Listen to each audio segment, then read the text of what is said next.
Olá pessoal, aqui quem fala é o professor Miguel. Esta videoaula é voltada principalmente aos alunos para os quais dou aula e são para revisão de conteúdo para a prova. Sendo assim, meu muito obrigado por acessarem o meu canal Cafofo da História. Desejo a todos vocês bons estudos e uma ótima prova. Aula 1. América Latina. Lutas pela emancipação política. É uma revisão do conteúdo para a prova do 8º ano fundamental. Vai cair na prova o conteúdo abordado nesta videoaula e também o que foi trabalhado na sala de aula. Esta aula é a vídeo 3, parte 1. O continente americano ele é dividido em 3 partes para melhor compreensão. América do Norte, América Central e América do Sul. Na América do Norte já fica um país da América Latina, que é o México. Fica bem ao sul da América do Norte. E abaixo do México já é a América Central e a América do Sul, que também são América Latina. A América Latina é tida como o quê? Países do continente americano que falam línguas de origem românica ou latim. No caso, espanhol e português. O português é o Brasil. E espanhol, os demais países da América Latina. Aqui na introdução, você vê que o Iluminismo, um movimento filosófico que surgiu na Europa no século XVIII, portanto, entre 1701 a 1800, ele causou muitas revoluções no campo político e no campo social, e que, obviamente, também alcançou a economia europeia e a cultura europeia. Das revoluções, 2 são citadas aqui: a Revolução Industrial, que é quando foram introduzidas máquinas para produção, e também a Revolução Francesa. Com a indústria chegou o capitalismo, o modelo econômico, e com a Revolução Francesa deu-se fim ao absolutismo monárquico na França e depois na Europa. O Iluminismo também influenciou tremendamente a América. Uma das principais formas de ele ter influenciado é que os filhos da elite, ou os filhos das elites daqui da América Latina, quando colônia, iam estudar na Europa, e lá na Europa entravam em contato com as ideias, com os ideais iluministas. Dentre eles, resumindo-se, liberdade e igualdade. Vindo para a América, difundiram a ideia, lutaram por isso e daí as independências. O primeiro processo de independência na América foi na América do Norte, com as 13 colônias, também chamadas hoje de Estados Unidos da América. Foi em 1776, caminhando para o final do século XVIII, período do Iluminismo. Influenciou muito nas colônias americanas a lutarem pela sua independência. A gente vai estudar aqui nesse conteúdo apenas a da Espanha. Aqui você vê o mapa das 13 colônias que hoje são os Estados Unidos. O mapa dos Estados Unidos é o seguinte: começou com as colônias, pode ver, são as de vermelho. Depois de independência, conquistou o restante do território dela hoje, que foi chamado Marcha para o Oeste. A América Latina Espanhola. Os principais países que colonizaram a América foram Espanha, Portugal e Inglaterra. Nós iremos estudar sobre a Espanha, tá joia? A Espanha dividiu o seu território em 8 partes, sendo que 4 partes eram chamadas de vice-reinados e 4 partes chamadas de capitanias gerais. Os vice-reinados eram da Nova Espanha, que hoje é o México, Nova Granada, que hoje é Colômbia e Equador, do Peru, que hoje é o Peru, do Rio da Prata, que hoje é Bolívia, Paraguai, Argentina e Uruguai. Capitanias gerais eram Guatemala, Venezuela, Cuba e Chile. Outras colonizações, por exemplo, na América Latina. A França colonizou a Guiana Francesa, que até hoje pertence à França, e colonizou o Haiti, que hoje é independente, é um país da América Central, próximo a Cuba. É uma ilha. A Inglaterra começou a colonizar o Suriname e depois quem abocanhou foi a Holanda. A Inglaterra também colonizou na América Central Belize, na América do Sul Guiana e na América Central a Jamaica. Só que a Jamaica começou a ser colonizada pela Espanha, depois ficou nas mãos da Inglaterra. E Portugal colonizou o Brasil. Você pode ver aqui o mapa que mostra os 4 vice-reinados e as 4 capitanias gerais. Vamos pegar os 4 vice-reinados. Os vice-reinados eram quais? Nova Espanha, lá em cima, naquele vermelho, é o México. O vice-reinado da Nova Granada, esse amarelo, onde hoje é Colômbia e Equador. O azul aqui, vice-reinado do Peru, onde hoje é boa parte é Peru, mas há mais países aqui, hoje, né? E mais embaixo, vice-reinado do Rio da Prata, onde hoje é Bolívia, Argentina, Paraguai e Uruguai.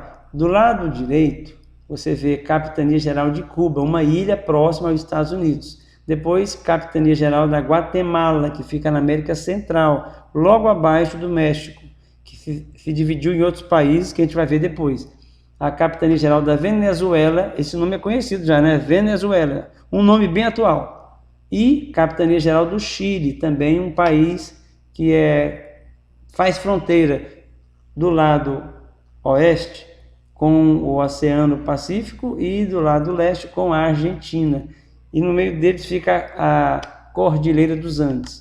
O mapa espanhol, a administração, mostrando novamente essas divisões, se você quiser dar uma olhada de novo, mas eu quero trabalhar aqui outra coisa. Você pode ver um mapa abaixo desse mapinha, assim, do lado esquerdo, abaixo, está aí um círculo, está circulando uma ilha chamada Jamaica, é um país, é o que foi colonizado, conforme foi falado, a Jamaica começou a ser colonizada pela Espanha e depois pela Inglaterra. Então aqui, ó, a Jamaica é uma ilha que fica abaixo da ilha de Cuba e fica, conforme você vê, seguindo a seta, você vê lá em cima, fica na América Central, no Mar do Caribe. A América Latina Espanhola continua o processo. Na América Latina fora Brasil, foram espanhóis, nativos e africanos escravizados. Os ricos que nasciam aqui, ou seja, os filhos de espanhóis ricos que nasciam aqui não eram tidos como espanhóis, e sim como crioulos. Então, quem era crioulos? Descendentes de espanhóis que nasceram aqui. E essa classe é que lutou pela independência, não por amor à terra, é apenas por questões pessoais. Então aqui, ó, no ponto 3, fatores da independência. Primeiro, os crioulos queriam os melhores cargos, porque sempre quem tinha os melhores cargos eram os espanhóis, nunca eles. Segundo, no pacto colonial, sempre quem tinha preferência no comércio eram os espanhóis daqui, nunca os crioulos. O que é pacto colonial? Era uma obrigação que as colônias tinham de comprar e vender só para a metrópole. Então, qualquer compra ou venda fora da colônia teria que ser para a metrópole. A metrópole era a Espanha e as colônias, as demais colônias da América. E nisso aí, quem tinha preferência nessa comercialização eram os espanhóis que moravam aqui, que negociavam com os espanhóis de lá. Outra coisa que ajudou muito a independência dos Estados Unidos e a Revolução Francesa. Foram como que um empurrão. Aqui na América já tem um país independente, a gente pode começar a nossa também. E a Revolução Francesa é que barrou, questionou, derrubou um governo monárquico absolutista. Então a gente pode lutar também, entendeu a ideia? Fora os ideais da Revolução Francesa, liberdade e igualdade. A outra coisa, a invasão napoleônica. O que é invasão de Napoleão Bonaparte? Ele invadiu a Espanha em 1808. Napoleão invadindo a Espanha em 1808, destronou, ou seja, tirou do trono, do rei do governo, o rei Fernando VII e colocou como rei da Espanha o seu próprio irmão, José Bonaparte. José Bonaparte agora estava interessado na Espanha e na Europa e não na América Latina. Com isso, as colônias daqui aproveitaram para sair. Agora, uma outra coisa que fomentou muito, que ajudou muito a independência, foram os impactos negativos do pacto colonial. Por quê? Prejudicava a comercialização. Está aqui, ó. Quem ditava os preços de compra e venda era a Espanha. Então, comprava no preço que queria e vendia para cá no preço que queria. Com isso, assim, barrava o comércio. Com isso, os crioulos lutaram pela independência. Então, não foi uma questão social, foi uma questão interesseira da parte dos crioulos. Você vê a imagem aqui, ó, crioulos da Nova Espanha, onde hoje é o México. Você pode perceber que eles não são pobres, mas também não são ricos, certo? É uma nobreza intermediária, uma elite intermediária.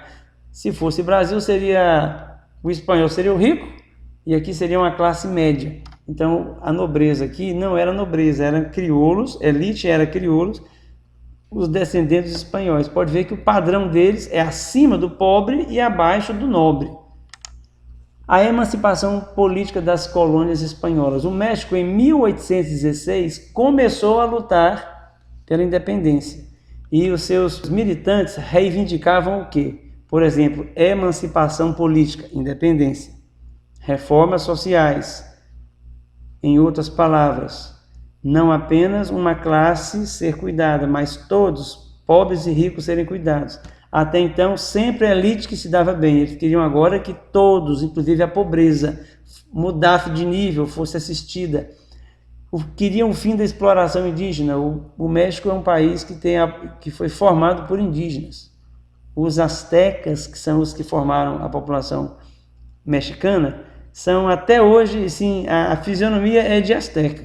Então, eles eram explorados, escravizados lá. Eles queriam o fim da escravização indígena. Queriam igualdade jurídica entre ricos e pobres, todos são iguais pela lei, é o que eles queriam.